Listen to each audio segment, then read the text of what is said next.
Hello, wonderful people. Sean Tucker here, coach, trainer, and the man behind the mic in the brand new podcast, How Are You Really Mum? With the fresh male perspective, this is a place where we will unveil the layers and celebrate the woman behind motherhood. In How Are You Really Mum, we acknowledge the joys, the challenges, the growth, and the tears. I hope you enjoy the show.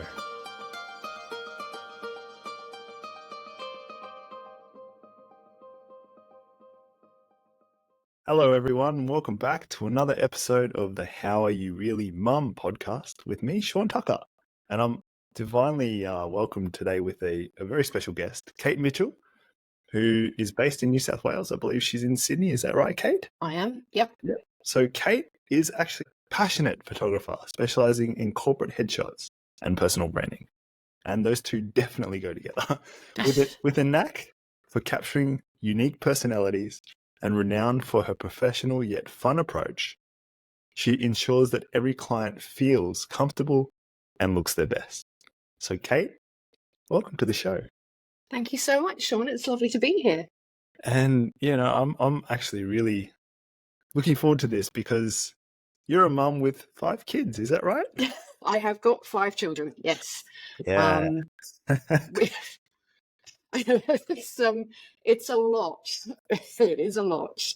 Well, many of the listeners know that I'm one of 6 kids and I've just had my first child, right? So growing up in a big family and, you know, having 5 kids yourself, like I can only view it from my mum's sort of observing my mum, but having 5 kids, that's a lot. How do you manage it? How do you handle that, Kate? Luckily, they are spread out quite a bit. So the youngest is 8 and the eldest is 29. So there's a big age gap between number 3 and number 4, and I do refer to them as numbers because it is so much easier. Which is it seems quite impersonal, but when you're explaining to friends, you know, which child is doing what, it's easy to say number 1 is doing this or number 4 is. It just makes life so much easier. I do refer to them by their name when they're with me. I don't call them numbers to their faces. Well, to give the listeners and the viewers some context as well, like when I would call up my mum, she would actually think I'm another one of my brothers because there's 5 boys and 1 girl in my family, right? So we kind of sound similar, at least 2 or 3 of us, and she can never distinguish the difference. Because she used to have a landline phone, right? We used to call the landline, and she wouldn't know who's calling. It's not like mobile phones these days. Yeah, exactly. Yeah, exactly. So numbers make sense.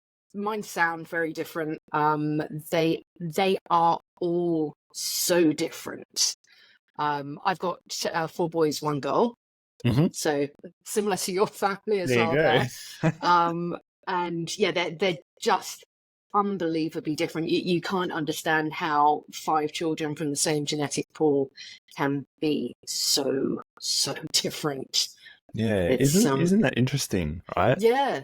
I mean, there is a huge age gap, like you mentioned, but what are some of the? I mean, if you looked at all of your children and you looked at them from a very like telescopic view, what would be some of the differences, not just through their personalities, but what would be some of the differences you see? I mean, they all look the same.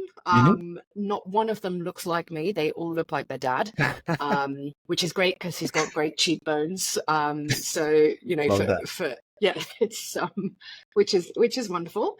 But you know, I mean, if it's not personality wise, I don't know what would be the difference. I don't know what would the difference be between them. I couldn't. No, maybe it is more just personality. So what are some of the big personality differences you see maybe between, say, 1 and 5, let's say? So I mean, 1 is so bubbly. He's just incredibly and people would describe him as affable. He's just so friendly wherever he goes. Number 5, it's hard because of the huge age difference. Number 5 is still developing. He's bright. He wants to be everyone's friends, but struggles a little bit being everyone's friend. He wants to be the class clown, doesn't understand that he has to settle down and learn in class rather than making people laugh. Whereas the eldest was quite shy when he was growing up, but now he's out there kicking goals. So it's nice when they get to that adult stage and you can see how far they've come. I mean, he struggled in high school initially, and then just really flourished when he got to about 17. Interesting. Which was he was not in the cool crowd to begin with, and then got into that later. But not. We were very lucky with all of our adult boys. We didn't struggle with them at all. They were just really good kids, I think, which is why we went on to have 2 more. Well, they do say the good kids, they usually have really great parents. So stop it, Sean. I think it's commendable, really. It is. And I mean, if it's okay with you, I'd love to go into that a little bit because, sure. Sounds like you've obviously having 5 kids is not an easy thing to do. No, I mean, it was particularly hard when we had our daughter, with us the 10-year age gap. It was hard to find activities to do with her and with our older boys. And that became even harder when we had our youngest son. So it was a struggle to do things. And how would you manage that? 10 years of difference, that's a lot of age development, and a lot of the focus and attention would go to the youngest one, like the one who needs the most, right? The most dependent. Yes. Yes and no, because I think our youngest got a bit less attention. We split when he was a year old. So that made things even more difficult. I think we just really did focus on the younger ones, and the older ones kind of were they chipping in a little bit when No. We okay. very, very much made the decision when we had our daughter that we weren't going to rely on our children to help out with babysitting. We didn't expect them to watch over the younger 2 at all. I'm sure they have from time to time. I know that I've asked them to babysit from time to time as they've gotten much older. But I would prefer to get a different babysitter rather than my older boys. Just because the older siblings, they're it doesn't matter how much older they are, they still fight with the younger ones. Nice. That's fair enough. It's funny. Our number 3 would fight with our daughter in the car if you sat them next to each other, and yet there was 11, 12 years. Sorry, he would have been about 12 and she would have been 2 at the time. And they fight in the back. It's like you had to separate them. So I definitely didn't want them to have that responsibility. When I was younger, I had much younger siblings as well. I'm one of 8, but from lots of different marriages. Wow. And I was expected to look after my sisters during school holidays, that kind of thing. And I did not like it at all. I really resented that growing up, and I didn't want that for my boys. Yeah. So, that is really commendable in itself too, because oftentimes when we go through a childhood that is maybe not as pleasant as we would like it to be, sometimes we unintentionally create that. We Yes. unconsciously create that because it's so painful for us. But Yeah. our life leads us that way, if that makes sense. But it sounds like Yeah. from what you just said is you were quite intentional about that. You were quite aware, and you actually didn't allow it to happen because you pulled in a babysitter from somewhere else. Yeah. Exactly. And to be fair, when you've got 5 children, you don't have much of a life anyway, so you don't need babysitting that often. Yeah. Yeah, I do remember when we were young kids, we didn't have babysitters. The only time I think was when one of my brothers was at their grade 6 graduation or something like that. And it was actually just our cousin who was somehow in town at that point because they lived about 2-3 hours away. They were much older. They were probably in their late teens and we were still young kids. So, they would just look after us for a little while, maybe a couple of hours at most. And that was really it. Yeah. It's hard. Yeah. And I remember my parents saying that, they didn't actually ever go on holidays until maybe 20 years later or something like that. Because how do you afford that with 6 kids? Yeah, you can't. Simply. No. Yeah. Maybe a camping trip here and there, but no big holidays, that's for sure.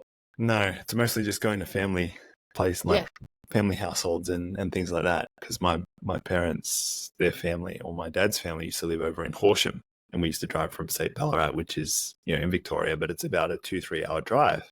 So we would drive over there and just stay there for a couple of nights and come home, and that would mostly be on like Easter breaks or sort of Christmas breaks. Yeah. And, as kids, that's tremendous. Like, it's so rewarding and so fruitful and fun when you get to go outside of where you live and go somewhere else and play with your cousins and things like that. But you're right. It's not like going on a family holiday interstate or overseas, something like that, because there's literally just no funds to let that happen, right? I think it's very different now as well. When we were younger, there was a lot more freedom. We'd go out, and I mean, I'm quite a bit older than you, but you go out and you'd play with your friends. But now you don't do that so much. Yeah, it's what's changed? What do you reckon has really changed on that? What's stopped people from allowing their children to go outside and have fun with their neighbors and their other kids around? I think it's fear, for sure. Interesting. Fear of what can happen to your children when they go out. I was out playing with my friends, from a really young age. There's no way that I would let my kids do that now. You want to get to know the parents first, before you even consider a play date at somebody's house. It's I think we're definitely more aware of the kind of dangers there are for our children. I don't think that it happens to everyone. But we're just more aware of it, and we want to protect our children as much as possible. We do wrap them in cotton wool. Yeah. I do see that. I actually see that, my generation going through primary school and things like that. It was the era of, getting participation medals and participation certificates and things like this, right? Before this generation or my generation, I don't think that was the case. It was like you win or you lose. And if you lose, it's stiff shit, right? Like, try better next time. Absolutely. Yeah, it's I think we're going back towards that a little bit more. I do notice the difference between my youngest son's soccer games and the older boys' soccer games, where you would get the participation award. Everyone would get a turn at being player of the match. Not so much now. Yeah. Things are going back around again. I think it's probably for the better, right? Yeah, I think we've realized the damage that we've done to our children by giving them those expectations that they're always going to win, not making them work really hard for it. Yeah. And I think the key, right? So, losing sucks, but at the same time, being okay with losing is different to like always winning. Yeah. Teaching them some resilience. Yeah. Um, And yeah, it's, I do love what you said with, you believe that it's probably, there's more fear or there's more awareness of the fear of what are the dangers that I'm putting my child into when I let them go and play with the neighbors or the children down the street or whatever it is. Do you think that that awareness piece has just become more, like people have literally just become more aware, or is there more danger, do you think? no, there's definitely not more danger. Mm. I think there's probably more danger in the home now with, not with parents, obviously, but um, with the internet, with the fact Yeah. that kids have social media accounts so early. I do love this new push to get to make social media, to ban social media for kids up before they're 16. Mm. I think it can be really dangerous. My daughter recently started spending a lot of time in her bedroom, and I was quite concerned about that. And I said to her, "Oh, are you speaking to people online? Is anyone asking you for pictures? Don't send them pictures." And giving her that big talk about your privacy, making Mm. sure you never send pictures or private pictures to people, because you never know who they are online. I think there's a big Yeah, danger with that, more so than totally there agree. is out in the real world. Yeah, and you're absolutely spot on, and that's where I was kind of hoping you would go in that conversation because it's a huge problem I see, right? Yeah, Because even for kids that are very young, they might even just got to get your phone, like mum or dad's phone, and start playing on it, right? Like I see that massively everywhere, and it becomes such a medicine for these kids' attention. Like they're throwing a fast, they're throwing a tantrum or whatever it is. Let's give them a screen, and they'll just like they'll be quiet, yeah. right? And there's not a whole heap of awareness necessarily of what that will do to the child later on because there's not enough kind of findings and research and all these things on it for parents to know more about that, right? I mean, there's this inherent like belief that maybe I shouldn't, but I can't stop myself from doing it. It is easy at the time.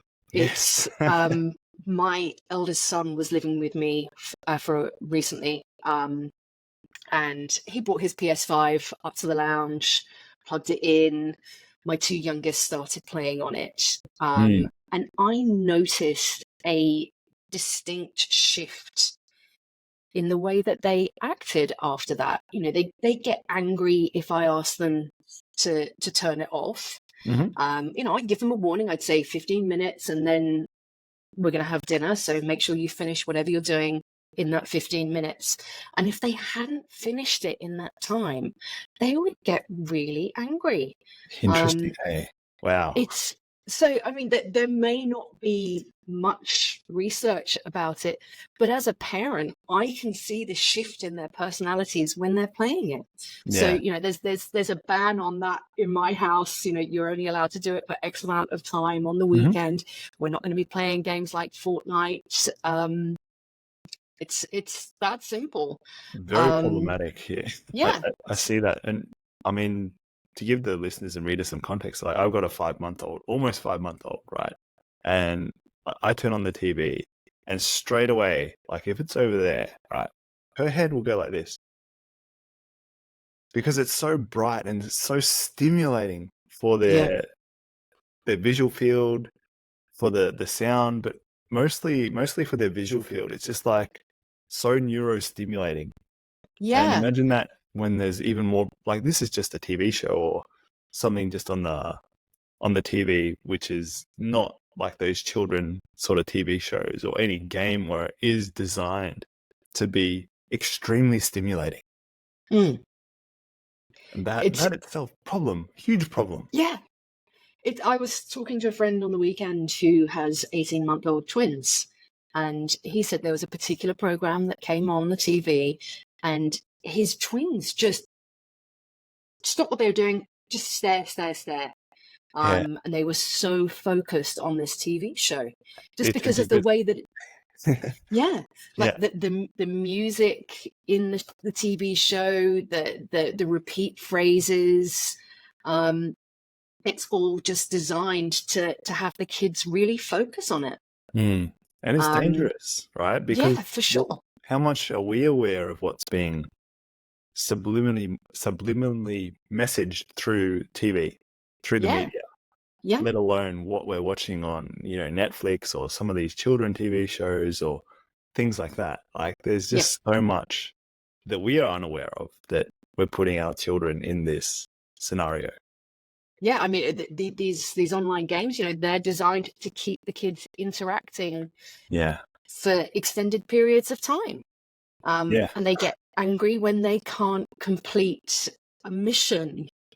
Um, we recently started playing a game on Netflix called Triviaverse, Mm-hmm. and we've gotten to the point where to get up to the next level, we need to get X amount of questions right, and we just keep going over and over and over. I don't think we're ever going to get up to that next level because it tends to be me and my 8-year-old playing together. So um, it's but it is addictive. We want to get to that next level. Yeah. It's And like that, clearly, I don't think we have enough tools to combat that, because the other side of, kicking your kids off the game or whatever it is, right, is the mum guilt, right? Like when you tell your children, no, we got 15 minutes, and then they're throwing tantrums and they're developing, they're growing, they know that they've got 15 minutes. But there's just something about this game that's so stimulating and so interactive that they want to just keep on playing. And you yeah. really just have to be like, no, that's it. Done. Stop. We've got to finish. Yeah. I think it's particularly hard as well when you're a single parent because Yeah. they know that there are different rules at the other parent's house as well. Interesting. Yeah. Yeah, and they know how to play it. They play you off against each other. At dad's house I can do this, at mum's house I can do that. So when it comes to the games, that there are different rules at their dad's house. And it's hard. I don't want to say compete, but it's hard to parent Well, it's with. comparison, right? Yes. They're comparing, their dad's rules and standards versus yours. Yeah. And even though, right, you may not agree with what's happening, somewhere in you, when you're hearing about what your kid's saying, oh, but dad lets us do this, it's human nature to be like, well, maybe I should let them do that too, Yes. right? Yeah. Because I want to be the better parent, or it's Be like the this, fun parent. right? It's this competition that's happening as just human nature. Yeah. We want to be better. We want to lead. We want to show our kids the way, but it actually ends up doing more damage than good. For sure. It is hard to stick to the rules sometimes.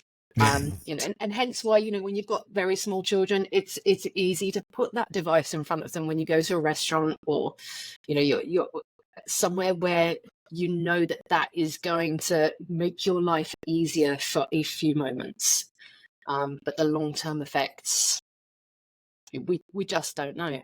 Well, we're quite ignorant because we don't know, right? And that can be a Probably, tremendous possibility yeah. because we really don't know. And yeah, it's the fact that when we draw a conclusion and we think we know, that's actually more dangerous than not knowing at all. Yes. Yeah. But do we really want to know? Well, Do that's we the really other want? thing. Because what you said about fear, right, is the more that you know, sometimes it's like, well, I'm quite apprehensive to do anything now. Yeah. And I really don't want to let my kid go out or even touch this mobile device, because the real dark side of these devices is that kids that are super young, when you start browsing on YouTube Kids or things like that, like the platforms that are designed for kids, there's all these marketing things that get thrown at these kids, and actually predators, right? Yes. They'll actually use these platforms to lucratively attract the child to press that button Yeah. button then allows the camera to be accessed, right? Yes. Yeah, there's so many really dark possibilities when it comes to these things. I mean, there was. I mean, I've not seen it for a really long time, but my kids were very keen on Peppa Pig. And I do recall that at one point we used to let them watch YouTube for Kids, and with the idea that only appropriate images or videos were being played for kids. Yeah. But there are ways for unscrupulous people to get videos on that platform that aren't for kids. And they were doing a big thing with Peppa Pig where they were, I don't remember the specifics, but it was, really inappropriate content for children, but using Peppa Pig images. Yeah. Interesting, right? So because the algorithm, like, you might have a human that's going through all these things that are marked as like reported, right? So you might see that and be like, it's very inappropriate, and you might report it. Yeah. But how long does it take for it to get pulled down? Because ultimately it has to get pulled down by a human. If it's done by some sort of AI or some sort of algorithm approach, it might just say, oh no, this is safe. It's just Peppa Pig. But when you look at it with your own eyes, you see the truth. Yeah. And when you consider that it's on a platform that's designed for children, for kids, you think you're going to be safe letting your children use that, and sometimes not. And that's where the fear lies, right? Yes. Yeah. To draw it back onto that fear is, well, maybe we're not letting them go outside and interact with their friends and things like that because of fear. But really, is being inside any more safe? No, absolutely not. I think you can have more damaging things happen to you by being online. Yeah. Or that's you can have damaging things, not necessarily more damaging things. Well, it's just coming from different levels, right? So one's coming from a very physical, my body, whereas the other one's coming from a more like psychological, more mental.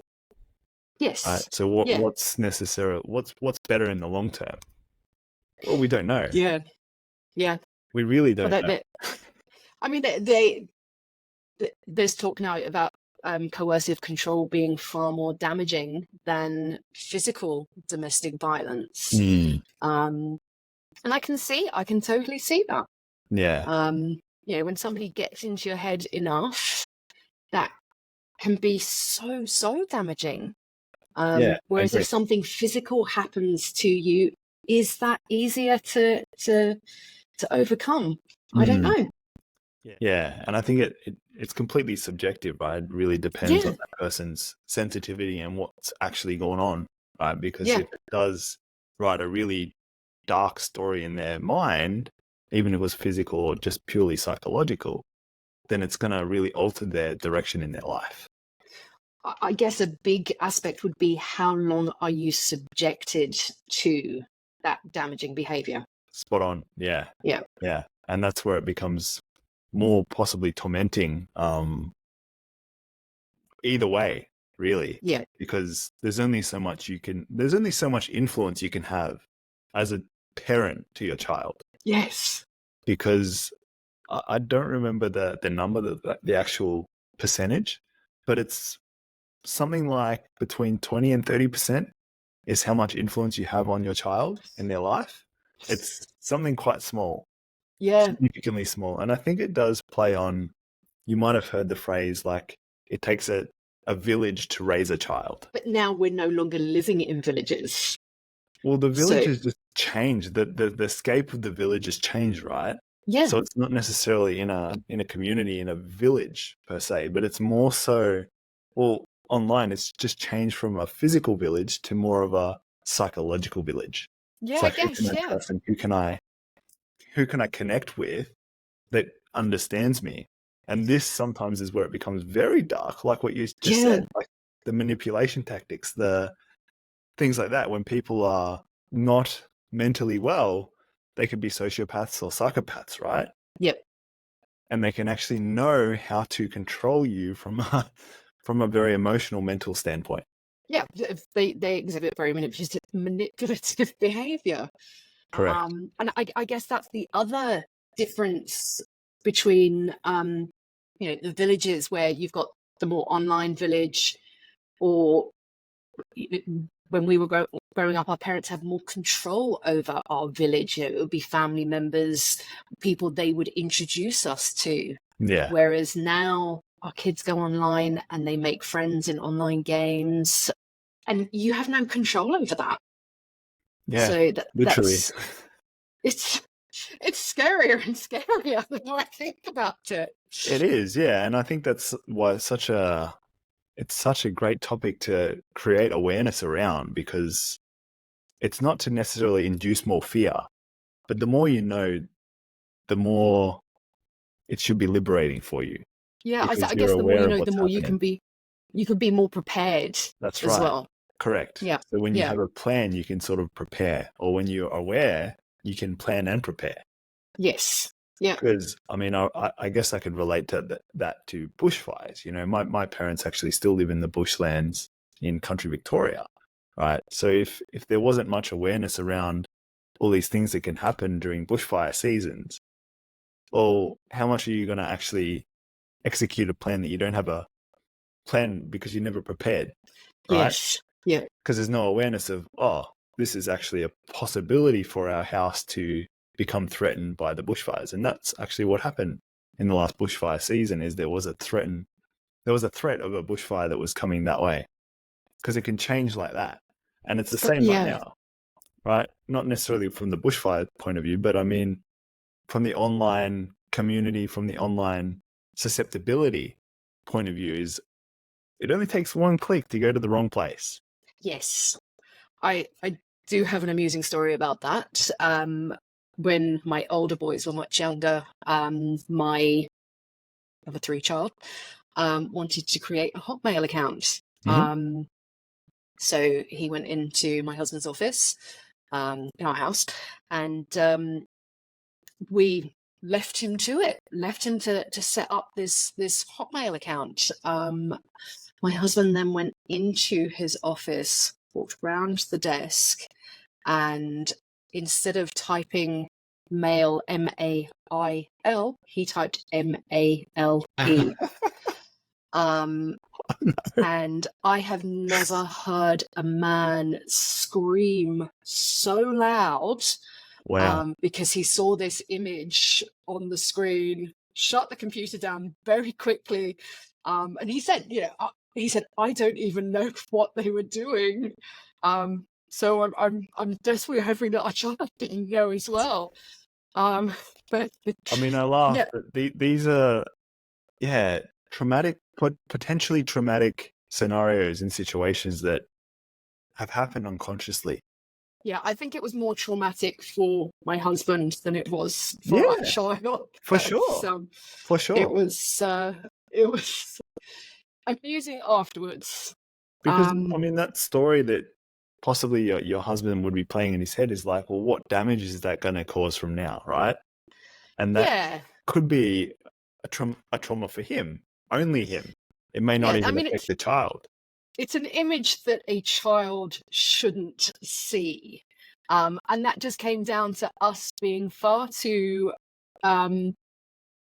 relaxed about it all. Yeah. Um, and not even considering that our son would spell it that way, and that's the site that it would take him to. Yeah. It was completely out Um, of awareness that it yeah, could happen like that, right? yes, yeah, absolutely. Yeah, he's fine now, so it's all good.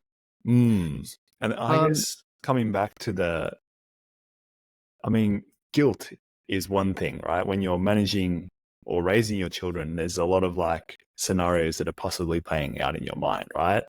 It's like, well, if I let them do this or they come across this, then maybe I shouldn't have let that happen. So I'm taking on that guilt for them. yeah, I think there's two aspects of guilt here, though, right? There's like the short term of, well, I shouldn't have let that happen. So I feel guilty for letting that happen. But then there's the guilt of like, what's that going to do later in the future from that Yeah, event that's happened? I do think though, if you speak to there's got to be that open communication with your children. Yeah, true. So Very true. if you talk to them about it, don't just brush it under the carpet. Talk to them about it. Explain that while it's not an image that is appropriate for children, it is something natural for two consenting adults to do. So although again, we don't know what that Well, act was. that's exactly right. And it not even relating to the image, right? But just in like a parenting point of view is like if you let your child go and play with their friends down the street and something happens, and then you start replaying maybe something terrible happened, right? Like the kid, I don't know, had something happen to them that affected their life. Yeah. It's like, well, maybe I shouldn't have let that happen, but how much of fear is really how much are you letting fear really control your decision making? I think that's what we're probably talking about here, right? Yeah, I do. Like bad things happen. That's a fact of life. Yeah. And ultimately, it's about how we deal with those bad experiences. Again, if you bottle it up, it's going to explode at some point.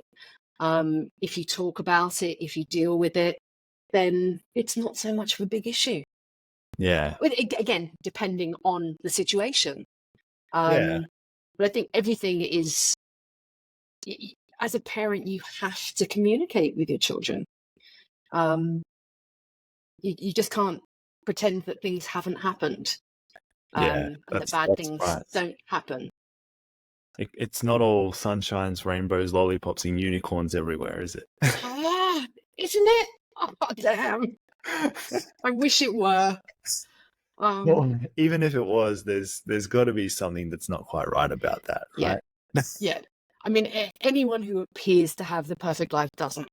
It's there's always something under the surface. And that's the world we live in, especially when we're letting our kids go on social media, when they get to those sort of vulnerable ages. I remember when I was a teenager, these kind of social media platforms like MySpace started becoming really popular. Then MySpace sort of turned into Facebook, or one of my friends used to call it My Face, right? Like you start seeing, and then of course Instagram sort of came not too many years later. You start seeing all these images of people's lives that, they actually influence your life so much at a really deep unconscious level. Yeah. I was dealing with a lot of body image sort of issues. I already felt like I was a bit overweight or didn't feel confident in my own body or my own skin. But then when these things start popping up, it's like you feel even more ashamed about how you look. And I think this becomes an even bigger and deeper problem. Do you think that accounts like Instagram are becoming a bit more realistic, though? We're tired of seeing those the fake images, the Kardashians, that kind of thing, and people are becoming a bit more real about the images that they post.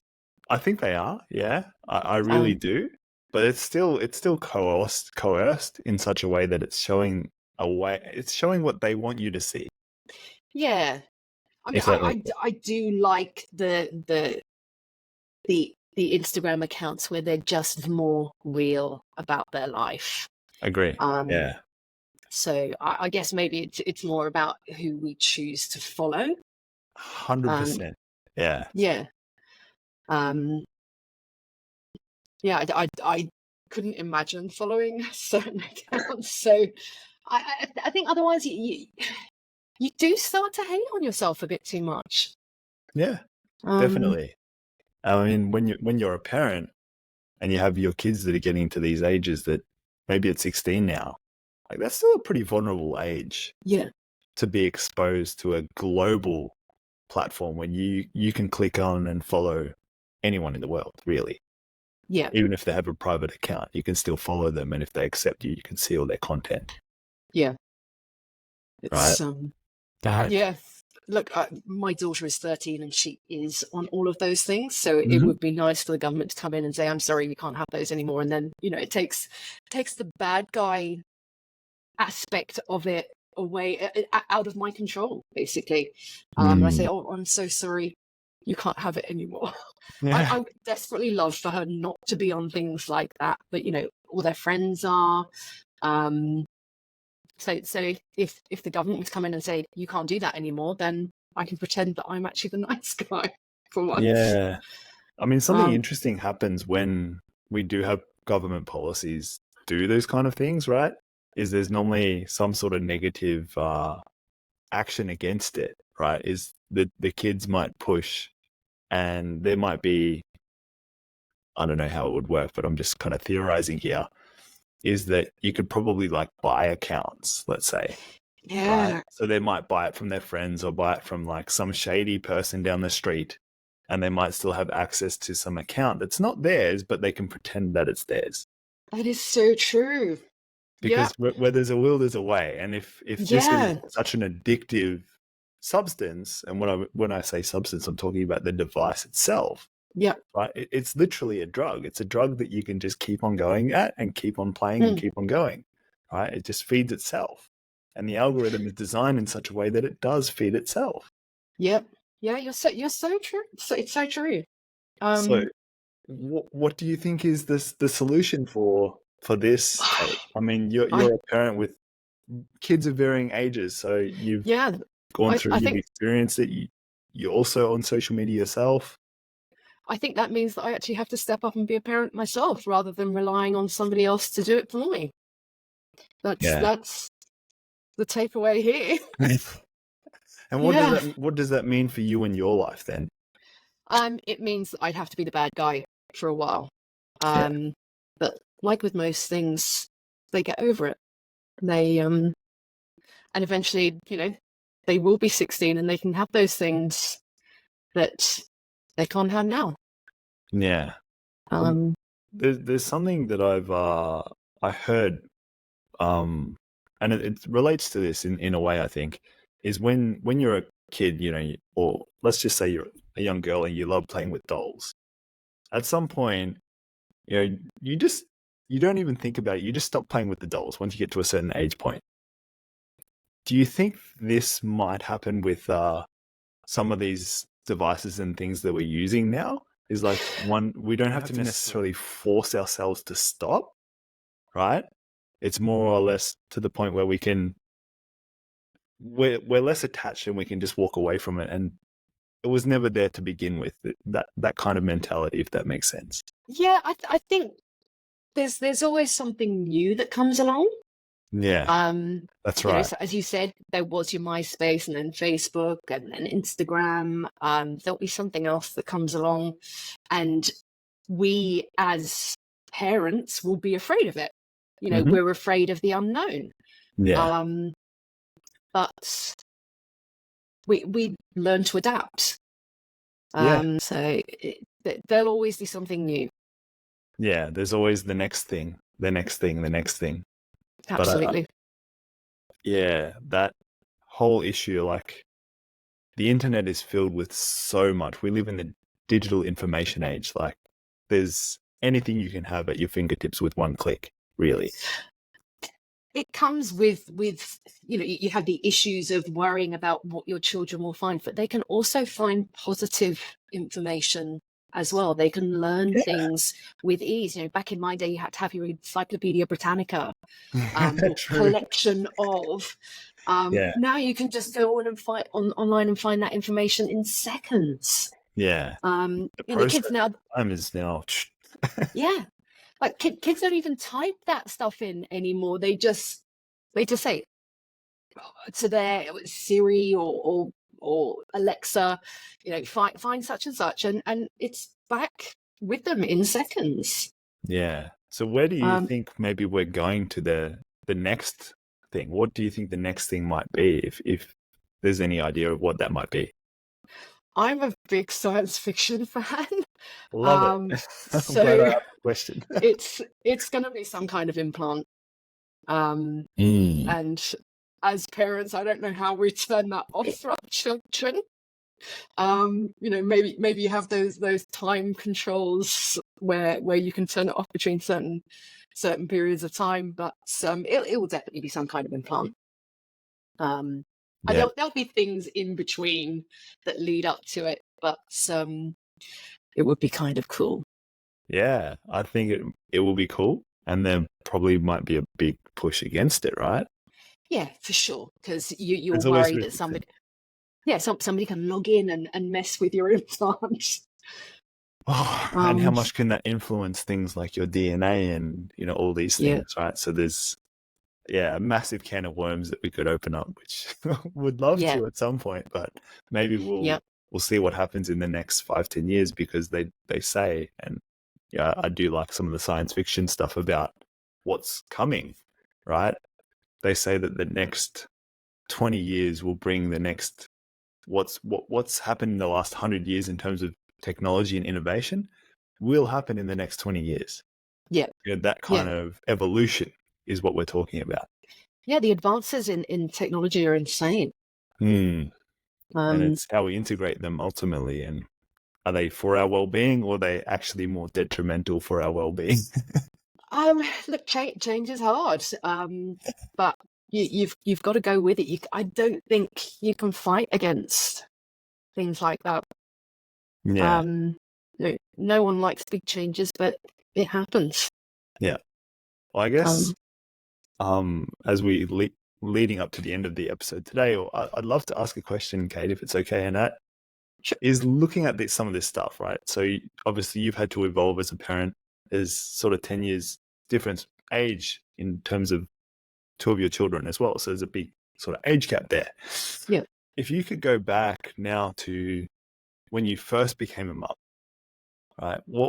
And then maybe the shift, or the 10 years later when you had your next child in between, what was it, 3 and 4? 4. Yes. Yes, between 3 and 4. It's hard to remember. So what would you tell yourself? I mean, maybe it's like learning to adapt, or adapting to change, or change is a constant, or whatever it is. What's something you would tell yourself now, knowing what you know, if you could go back to those moments and be like, what would you say? I think I would probably tell myself not to beat myself up about every little decision that we made. Our 3 adult boys are amazing human beings. And there's no doubt that that we made lots of parenting mistakes along the way. But they've still turned out to be amazing humans. Yeah. So, just don't sweat the small stuff. And, even the big mistakes that you make, you can overcome anything. They can overcome anything. They're strong people. Yeah, that's it. Just don't beat yourself up all the time. Very adaptable, right? We're human beings. We've survived, and we're survival creatures. And sometimes that's actually where we're coming from, is that survival mode, or that survival state. So when we're making decisions, but how much of that actually affects, like you're saying, don't sweat it. Is just go along with the ride, and everything's probably going to be okay. Yes. Yeah, you hope. Yeah. No, that's awesome. Thank you. Well, Kate, thank you so much. Before we finish up, I'd love to let the listeners know where they can connect with you and where they can find you. Is there any sort of spot that you usually connect with people, or how can they find you? Definitely LinkedIn. So you'll find me on there, Kate Mitchell, or Kate Mitchell Photography. Or website, katemitchellphotography.com.au. Well, I'll make sure I link those two things, LinkedIn and your website, into the show notes. And thank you so much for being here today, Kate. It's been an absolute pleasure interviewing you, and I'm sure there's been a lot of awareness that people have tuned in and got from you. So thank you for going in this conversation. I appreciate it. Thank you. Awesome. Thank you, guys. Thanks for listening in, and we'll see you in the next episode. Have a beautiful week and take care. Thanks, Sean.